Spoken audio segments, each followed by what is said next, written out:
இந்த வாரம் theatre OTT release ஆக இருக்க படங்கள். இந்த வாரம் theatre release RJ Balaji Selvaraghavan நடித்த சொர்க்கவாசல். இந்த மூவி நவம்பர் 29 இந்த வாரம் தேட்டர் ரிலீஸ் பண்ணுறாங்க. இந்த மூவிக்கு சென்சார் போர்டு ஏ சர்டிஃபிகேட் கொடுத்துருக்காங்க. சித்தார்த் நடித்த மிஸ் யூ இந்த மூவி ஒரு லவ் பேஸ்டு மூவி. இந்த மூவி நவம்பர் 29 தேட்டர் ரிலீஸ் பண்ணுறதா அஃபீஷியலாகவே சொல்லியிருக்காங்க.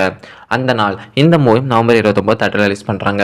இது மட்டும் இல்லாமல் ஸ்மால் பட்ஜெட் படமான திரும்பி பார், மாயன், சாதுவன், பரமன், டப்பாங்குத்து இந்த படங்களும் நவம்பர் 29 தேட்டர் ரிலீஸ் பண்ணுறதா அஃபீஷியலாகவே சொல்லியிருக்காங்க. இந்த வாரம் நவம்பர் 29 மொத்தம் 8 படங்கள் தேட்டர் ரிலீஸ் பண்ணுறதா அஃபீஷியலாகவே சொல்லியிருக்காங்க. இந்த வாரம் ஓடிடி ரிலீஸ் ஆக இருக்க படங்கள். துல்கர் சல்மான் நடித்த லக்கி பாஸ்கர். இந்த மூவி நெட்ஃப்ளிக்ஸ் ஓடிடி பிளாட்ஃபார்மில் பேன் இந்தியன் லாங்குவேஜில் நவம்பர் 28 ஸ்ட்ரீமிங் பண்ணுறாங்க. கவின் நடித்த பிளடி பக்கர். இந்த மூவி 10 கோட்டா ஓடிடி பிளாட்ஃபார்மில் நவம்பர் 29 ஸ்ட்ரீமிங் ஆகுது. பேராசூட் இது ஒரு Tamil web series. Hotstar ஸ்பெஷலில் நவம்பர் 29 ஸ்ட்ரீமிங் பண்ணுறதா அஃபீஷியலாகவே சொல்லியிருக்காங்க. இதெல்லாம் இந்த வாரம் ஓடிடி ரிலீஸ் ஆக இருக்க படங்கள்.